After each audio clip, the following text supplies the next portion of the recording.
We're living in unknown unknowns. Right. And to be comfortable with that, to be excited about that, to think about that from a point of view of saying, wow, you know what? A lot of things that weren't possible before, they're possible now. What if I didn't have to have a fancy, expensive office building? Mm-hmm. Maybe that's awesome, right? Maybe I can get by with fewer employees. Maybe I can make a deal because now I can look at finding employees from other cities and other states or other countries. So I think you just have to stay really optimistic and positive and know that it's a level playing field. Everybody's in it together. You don't have a disadvantage. You have the same situation as every other business that you're competing with. The following is brought to you by Thryv, the end-to-end client experience platform that helps you get the job, manage the job, and get credit.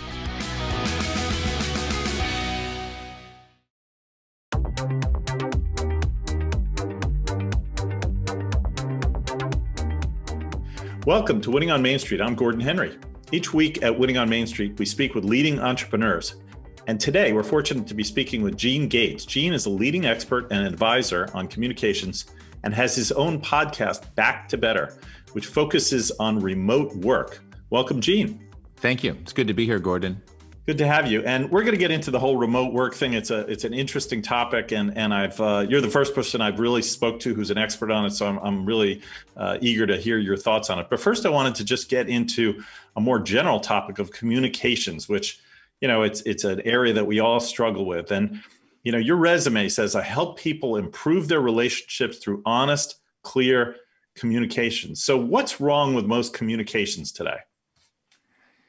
I think a lot of times with communications, people don't take into consideration closing the loop. So it's one way, it's going out, you're sort of pushing down a message, you're pushing down whatever it is you're trying to tell people, and you're not really spending the time to have a conversation with them, to communicate successfully, or to have a really clear message. And especially for small business operators, most people don't have time to devote the energy to branding, marketing, things like that, because they're running a business, or they're trying to get a business up and going. And marketing a lot of times ends up being the last thing that they have to cram down. And we got to get a website up, and how long is it going to take, and is it possible to get it in by next week? And you know, everything's rapid, and so they just don't have the time to sit down and really have a plan for their communication. And I think that's where that can be detrimental to some, and others less so. Yeah, that's a really key area of interest for me, because of course our clients at Thryv are small businesses, and so much of what they need to do online is communicate with people. Yeah. And yet, you know, I'm trained as a plumber, I'm trained as a lawyer, I'm trained as a doctor, I'm trained as a roofer. I don't know the first thing about communications. So how do you help me get better at that? Well, I think no matter what industry you're in, essentially you're in a form of sales, right? You have to acquire customers, and then you have to make sure those customers are happy and satisfied, because in some ways your greatest expense is in customer acquisition. So if you don't take advantage of that investment, then it's not going to pay off for you like it will if you really take the time to appreciate the value of that asset and to take care of that asset. And for a lot of people, they're just too busy and they don't have the time. So especially in small businesses. So I think what's super important is to either allocate the time or to allocate a financial resource so that you have somebody who can take the time, because nothing's more important and more costly for a business than churn of a customer. And especially we know the statistics on how many people they'll tell negative versus how many people they'll tell positive. And it's you know, it's real, and it would help you to, I think it's something that people would find their life is actually easier if customer acquisition was coming easier for them. And the customer retention was easier for them. It's pretty remarkable how quickly your life just takes care of itself. Right. So your point is that maybe in the old days, you didn't have to dedicate quite as much time to communication as you do now, but now we're all living in an online world, a mobile world. People expect you to communicate them digitally, and you need to be able to do that. Is that kind of Yeah, and I think it's important to know that all your customers, if we're talking about customers, all your customers are different, right? Mm-hmm. Some want to email, some want a phone call, some want to text. Everybody wants a different form of communication. So if you just take a moment in your onboarding process when you're meeting a new client or a new customer to find out, hey, how do you like to be communicated with? Is there a better time for me to communicate with you? A couple of simple questions will allow you to slip them into a quick funnel where you know, oh, there's somebody who likes a phone call, because there are customers who prefer voice. And if you don't give them voice, then they feel that you don't really care about them, right? Other people are like, dude, don't ever call me. I never answer my phone. So send me a text or never text me. If you text me, I'll never use your product again. So it's really important, I think, to know how people like to communicate and just respect that. It's just something that's so easy to do. A small business advisor who I work with, a guy who's sort of a friend of our company named Neil Polachek, he has a point he makes on this topic about transparency that I think is interesting, that we as consumers today are interested in transparency in businesses generally. For example, being able to see into the business. So if you post pictures of projects you work on your website, where I can see how you do the work, or I can see how you make the product, or for example, let's say you were a plumber, that I can see, maybe you even send me pictures of you fixing my pipes, that people are actually very interested in sort of how the sausage gets made. And the more transparent you can be, the more people will trust you, basically, and be interested in what you do. And, it can even be a selling point. Like he talks about, I guess there's some vacuum today where, in the old days, the vacuum, you couldn't see the dirt going inside. Now you can actually see the dirt going inside the canister. And that's like a selling point, because it makes people feel like, hey, this is really working, Yeah, it's hard to imagine a few years ago if you said, if we just show them the dirt, they'll prefer the product, because it sounds counterintuitive, right? Nobody wants to see that. It sounds gross, right? Right. Well, it's you think about Uber, where you can see the car driving up to your house. That's a thing now. You can see on Domino's Pizza tracker, you can see the pizza being made and leaving the store and coming to your house. It's this transparency. People want to, Amazon obviously shows you every minute where the package is until it hits your doorstep. People want to see the thing happening and being made or getting to you. Yeah, it's also a form of security and safety. So it's great communication. You're telling people the stuff's on the way. They don't have to worry about it anymore. And I think one thing that's hard for us to remember is how stressed out everybody is, how much anxiety people are under. And if you just look at the statistics about how many people are on medication to calm down their anxiety, that's always something I try and remind people to keep in mind is, you don't know what the mental state is of the person that you're dealing with in the moment when you're dealing with them, because they're different people throughout the day. And on different days, they're a completely different personality. And so taking that into consideration as well will just give you a deeper sense of empathy. Right. So, Gene, do you advise companies on use of social media? Is that one of the things you do?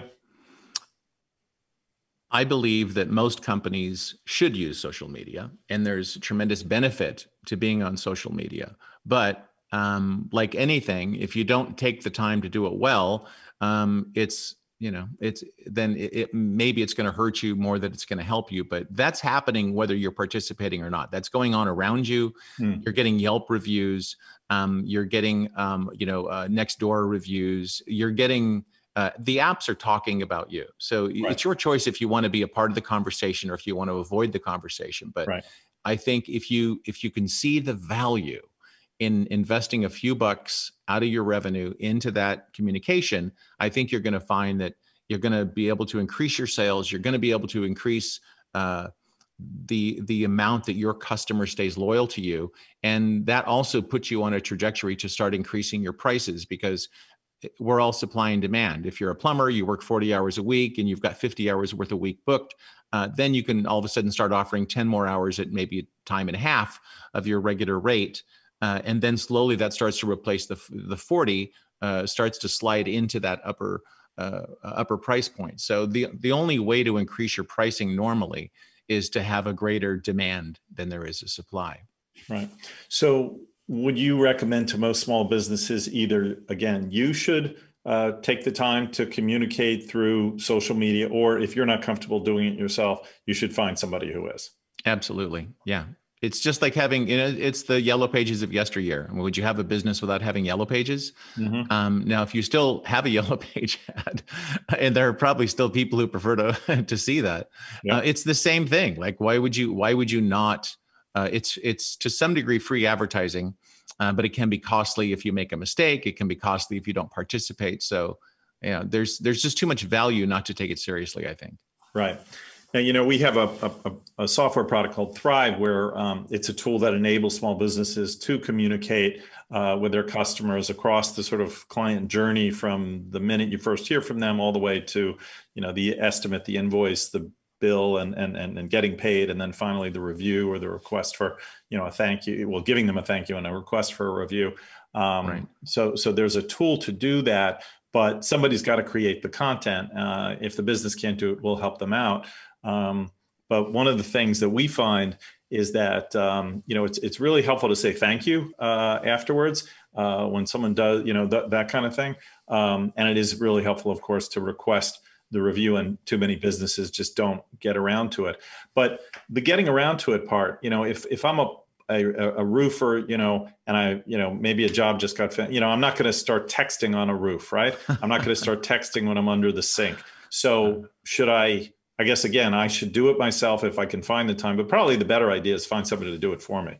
If you can, I think that's ideal. And certainly there must be other people that you work with who helps take phone calls, help schedule your day. Right. There are other people that sort of manage your books, your accounting. So I think normally you can find, if not a one-stop shop, you can find great tools like you guys have that make it easier and quicker so you can manage it on the fly. So it's no different than getting a quick text that says, hey, a customer just left a great review. If you don't acknowledge that, that's rude. That's sort of like not holding the door for the person coming in behind you. And that's how it's perceived in the marketplace. Yeah, that's a great analogy. So I want to turn to another area you are an expert on, which is something I've always been interested in, which is PowerPoints. Yeah. So if you've worked in the corporate world, or maybe even the small business world, I mean, everybody's got to do this somehow, whether it's actually PowerPoint or a tool like PowerPoint. Most people use Microsoft. Yeah. What's wrong with most PowerPoints? Let's start there. Oh boy, that we could do a whole show, Gordon, we could do a whole show just on PowerPoints. You look at organizations like Amazon who've banned it. I think the Navy and the Army have banned them. There is a tribe of haters, and that's because I don't think that the tool has been used wisely. We know that a picture is worth 1,000 words, and there's a reason for that. There's something else at play that's going on in the mind of whoever you're communicating with. And a PowerPoint is intended to help that person remember what it is you have to say. But I think for a lot of people, they just put their script up there with a bunch of text of what it is. It's sort of their placeholder, so they don't forget to talk about these things. And I don't think that's the point of the PowerPoint. The PowerPoint is supposed to be a visual aid or something to help people. And if you're old enough to remember Ross Perot running for president, he got the signs right up here, man. He would show you all the charts and the graphs. And so you could follow along and understand. And you could see that there's a benefit when you have a chart or a graph to express something. We love graphs, but and that's why we love dashboards so much. But if you're just going up there with a bunch of text and a bunch of stock photography, then it really doesn't serve any purpose whatsoever. And I think that's one of my challenges in working with people with any kind of a deck, whether it's a sales deck or a pitch deck or whatever. If you're doing an executive summary for a client, no matter what it is, understand the value of the point of a PowerPoint, and then take advantage of those benefits, and don't be lazy. Yeah. Can I finish? That's my Ross Perot imitation. I remember when he was good enough. Debating. Love Ross Perot. Yeah. So I think a lot of people do what you said, which is that it's just a mountain of text on their PowerPoint. And part of the reason is, I think you said it, the script, is that it gives me comfort when I'm presenting to know that all the things I'm supposed to say are right here on the page, and I can just pretty much read it or at least glance back at the bullets to remind myself what I'm supposed to talk about. So if I put up pictures, I guess the obligation I have is to learn my script well enough that I now can talk to the script without needing the words, and I can just talk to the picture. Yeah, and it depends a little bit because now we're doing more virtual. So the PowerPoint, it serves a slightly different purpose than it did when we were making presentations in person, right? When we're sitting in front of a group of people, right? And so I think all of those things are important to remember. Who's your audience? How are you speaking with your audience? Is it virtual? Is it in person? And if it's in person, which is really where a lot of the PowerPoint kind of came from, I think there are ways to use that moment in front of an audience to take advantage of it. But I think the other problem is people try and cram the entire owner's manual into a presentation. And that's not what makes people buy things, right? And I think we get confused with our point there is to make people want to know more about the product, and then to make it easy for them to lower barriers of entry so they can find out the stuff that they want to find out or to answer in Q&A. So the point is only to have, I coach the same thing we do TED Talks the same way. You have 18 minutes, you have 2 to 3 points, nothing else. If Jesus comes back, he gets 18 minutes on the TED stage.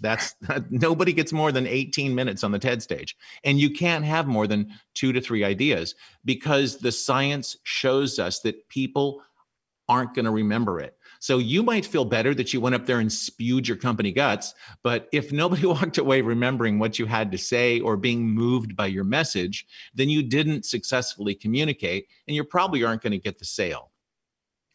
Okay, so to boil that down, this is, I think, really useful because there are so many people who give PowerPoints, and let's admit it, most PowerPoints aren't that great. You would say, number one, simplify your message down to a couple of key points, right? 2 or 3 points and not a dozen. And secondly, pictures, not words? Depends. Not text. I mean, I hate text. So yeah, kill the text. That's not the point. The picture's worth 1,000 words. So, there's an old term that they use too that says a prototype's worth, 12,000 meetings or whatever. I don't remember the exact number, but you get the point. A prototype, if people can hold it, touch it, feel it, then they can understand a lot more about what it is. And it starts to make sense to them. But I think a lot of times in these presentations, this is where we get inundated with data. So have a goal. What's your goal? Who are you speaking to? Is the buyer in the room? Who's the buyer? Why would they want this product? What problem am I solving?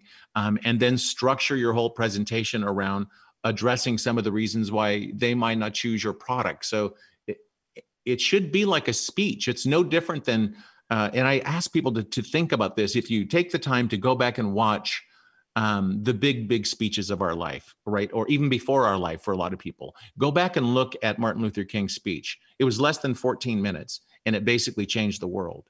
John F. Kennedy is another speech that they study. And there's a reason these are the 2 big speeches that they study at Harvard when they're teaching persuasive writing and rhetoric, is because these are people that were masters at telling a story and they used very learnable techniques.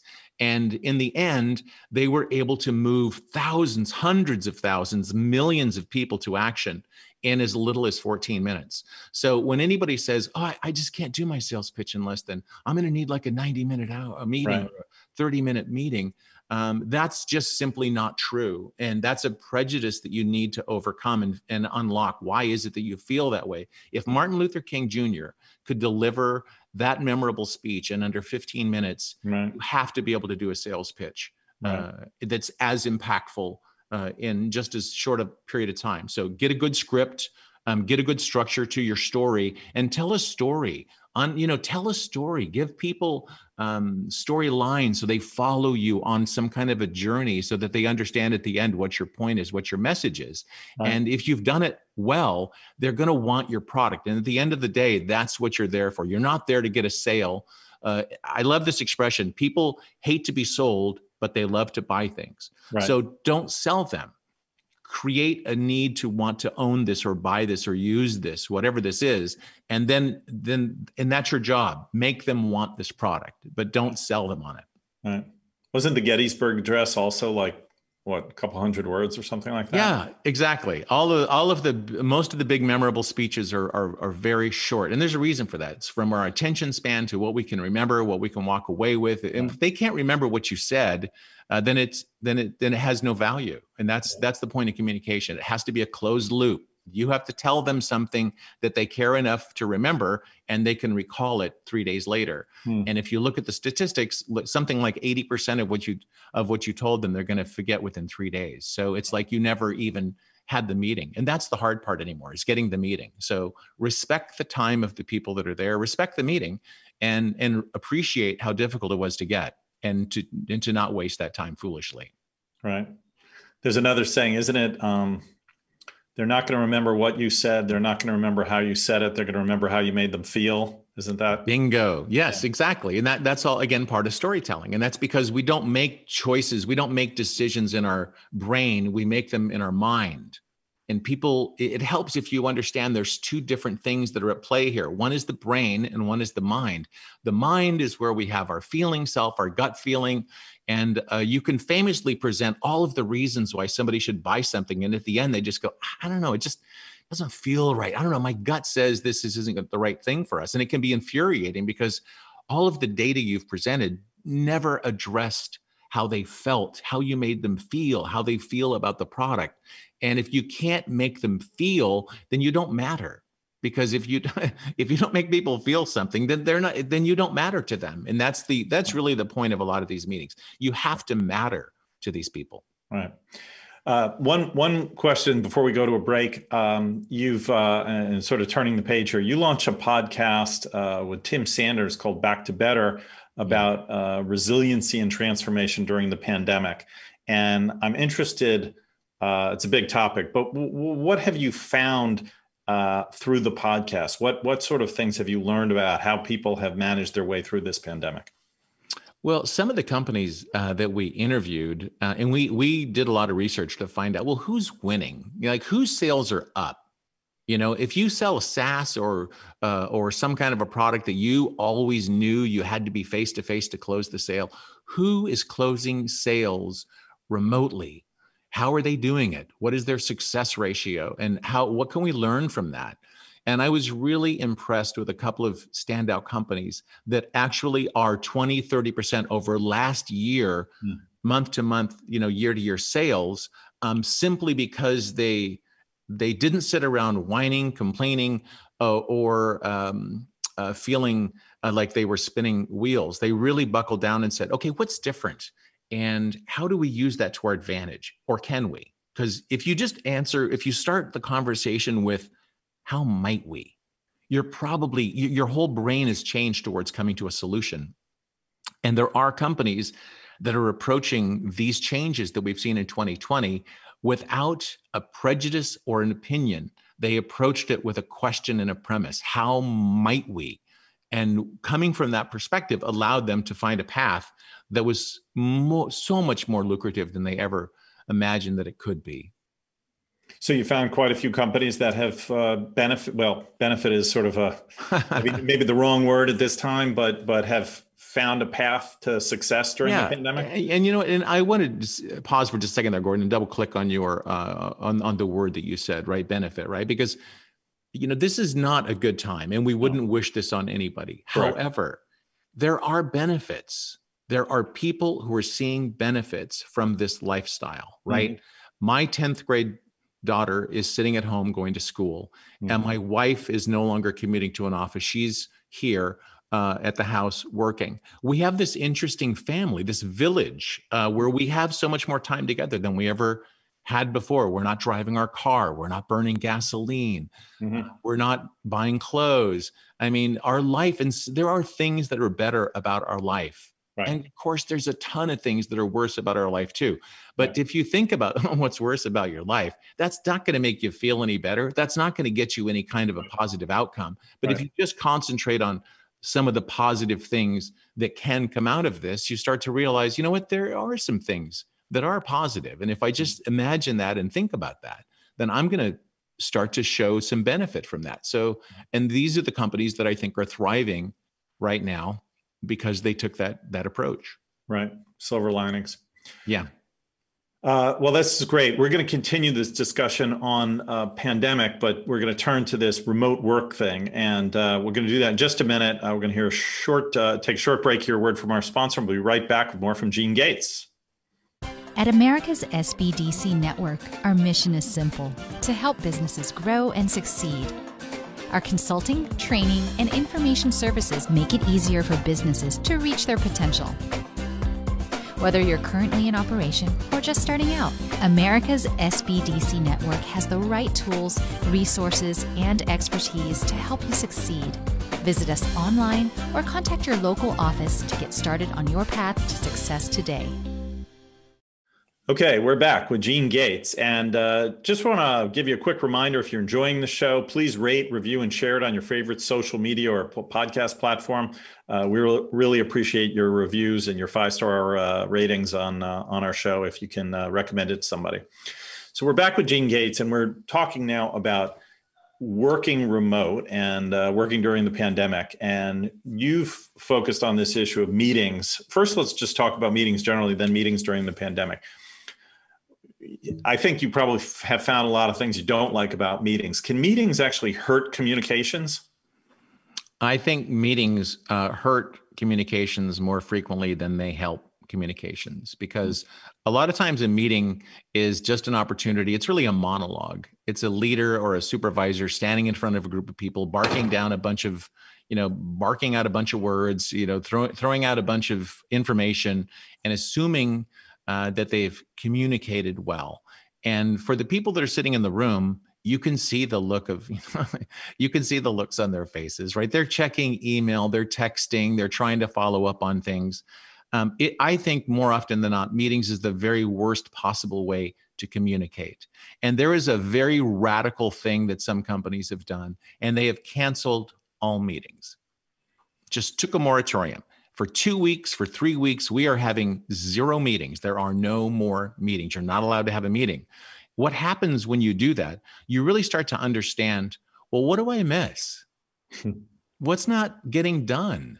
What needs to be different? See, we have this idea in our head, and most of this is built from this industrialization complex that was constructed. Most of our org charts, these are all things that are based back at Henry Ford and this era of industrialization, where we design these org charts based on these ideas.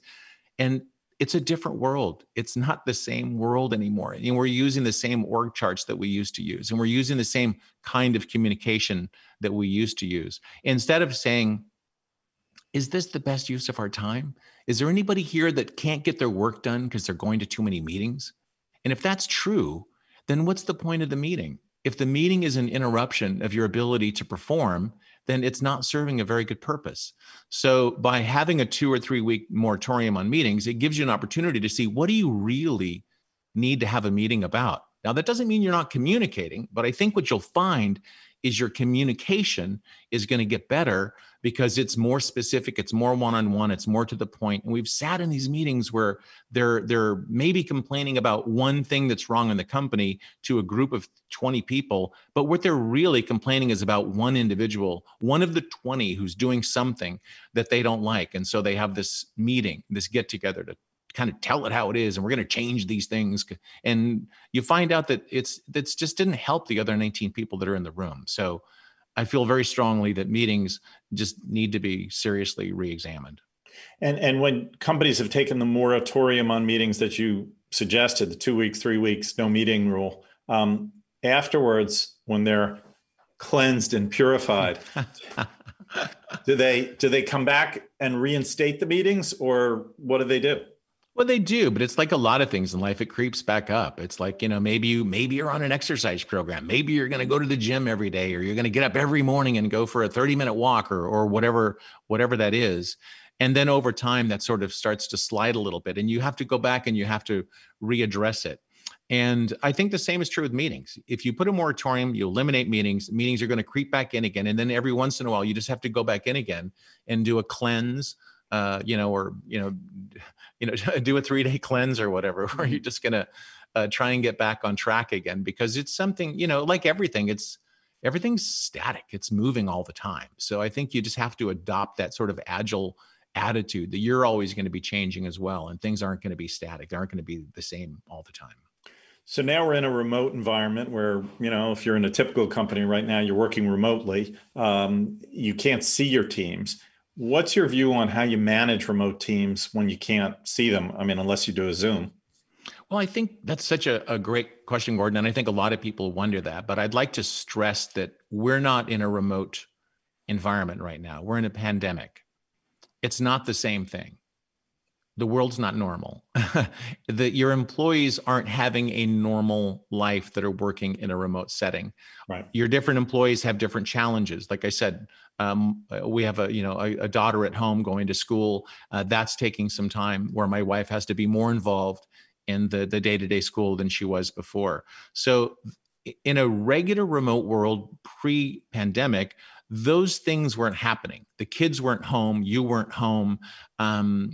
So I would say initially, know that there's two different things that are happening here. Okay, one is managing remote teams, and one is managing your stay-at-home teams during a pandemic, and to know that there's a difference. But the one great thing that I think a lot of companies that have managed successfully with remote is they've from a management standpoint, they've completely changed the way that they think about managing teams. Again, how we manage a team, this also gets back to, industrialization, right? You had a supervisor who walked the floor, made sure everybody was working, nobody screwing off. And did you put 50 bolts on today, or did you put 30? Sam put on 45, you only put on 30. You're not doing a very good job. More bolts tomorrow or you're out of here, right?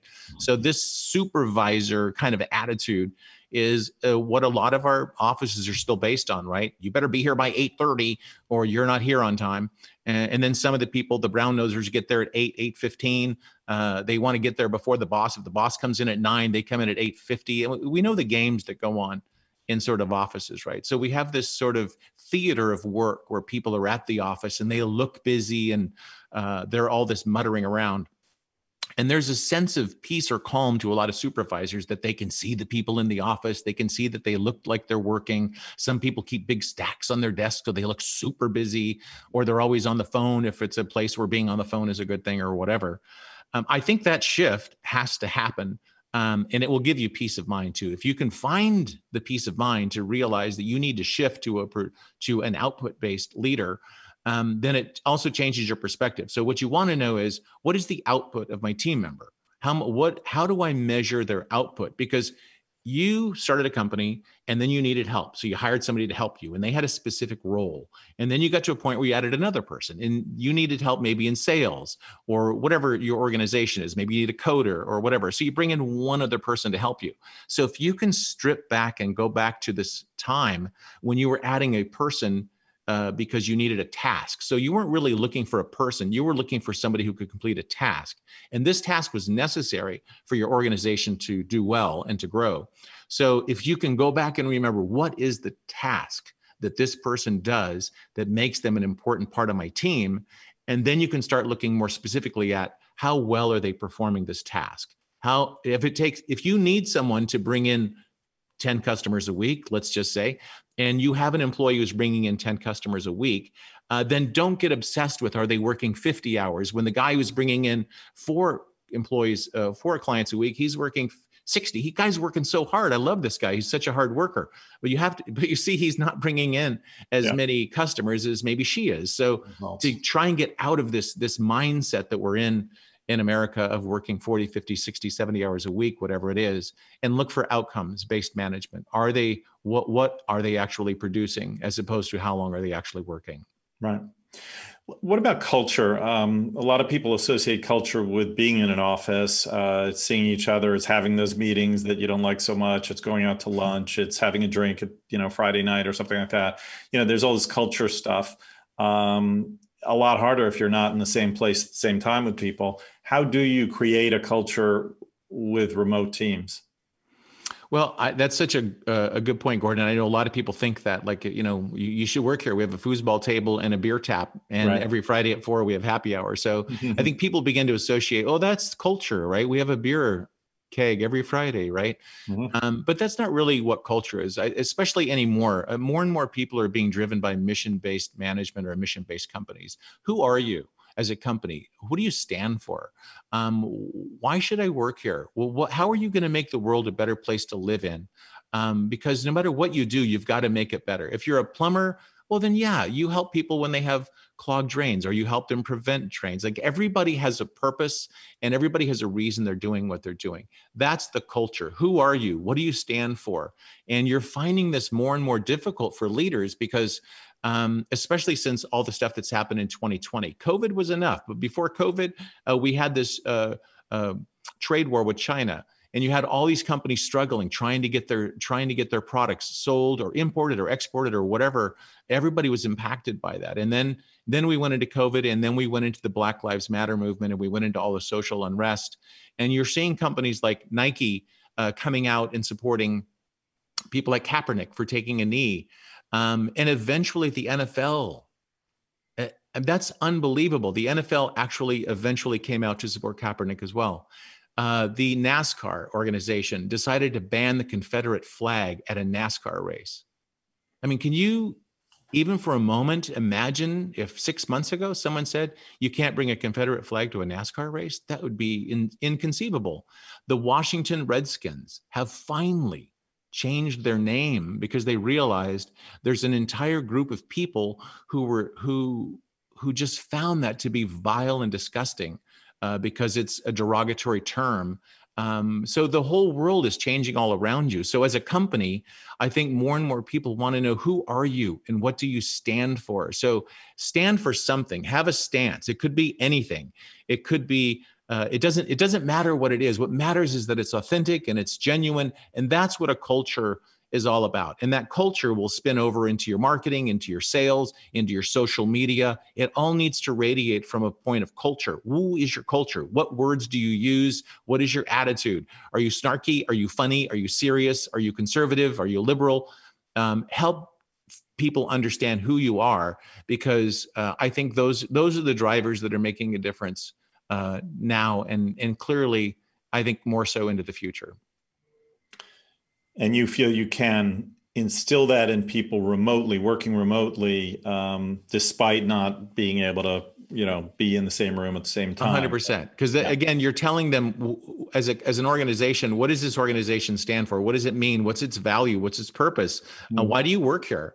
And it's not, I mean, there are things that obviously keep people trapped. Benefits keep people trapped, right? I know people hate their job. They want to quit, but they can't because the benefits, or maybe their husband's ill, or their kids ill, or whatever. So those are trappings that we use to keep employees at a job. But increasingly, those trappings are getting less and less impactful to the workforce. So I think knowing not how things are today, what matters is how are they going to be in 6 months and 2 years and 5 years, because that's where you need to be looking, the health of your business. If you quit smoking today, tomorrow you don't feel 100% better. In fact, you're probably going to feel worse tomorrow, right? But you know that by quit smoking, within 5 years or a couple of years or whatever, you're going to start to feel better. All of your health is going to start to gradually get better. So you know that it's going to have a positive impact. So you have to make those kinds of choices in your business as well. You have to think, short, medium, and long term as well.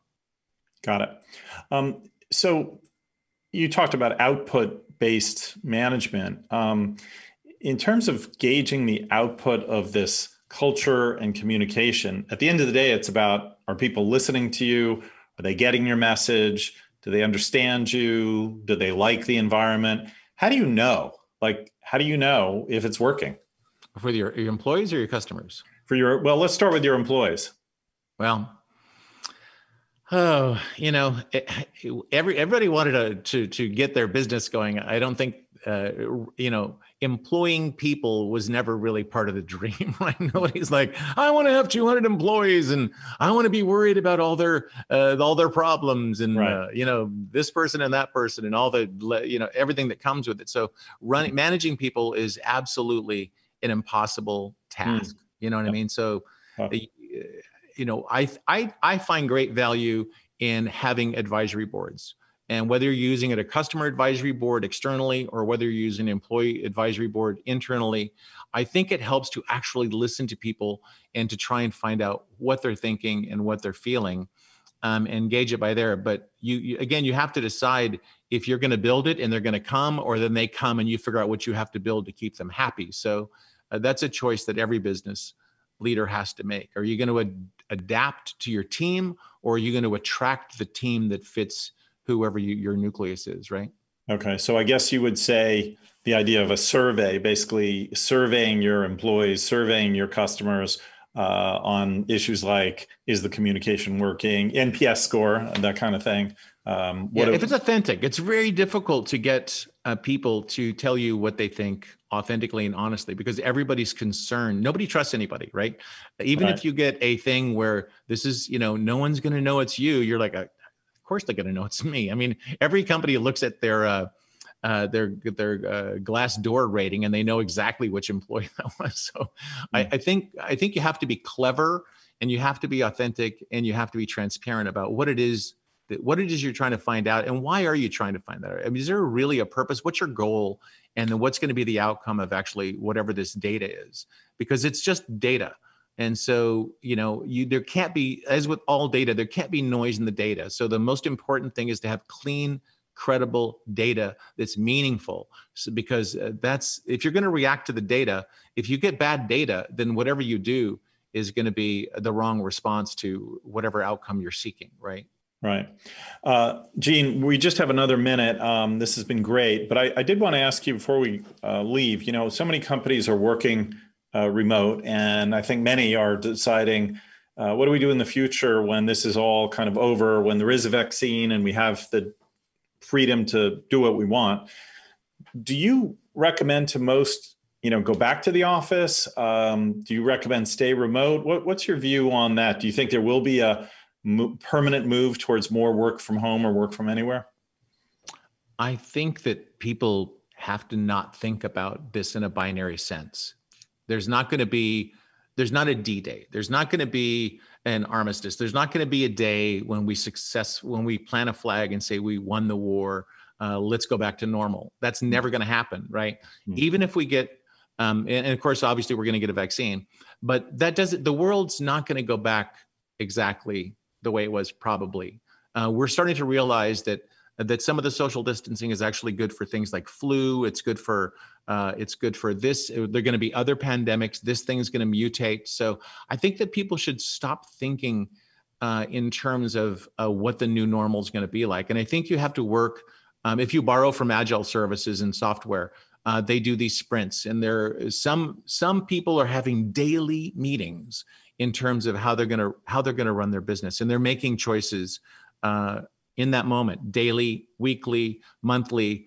And I think that if we can find peace with the fact that we have some long range goals and ideas, right? But if we can just keep managing more in the moment, more in the present, and to be more aware, I think it'll make us better managers and not be so obsessed with wherever we're headed to as an end game. Because I don't know that anybody can rightfully predict that.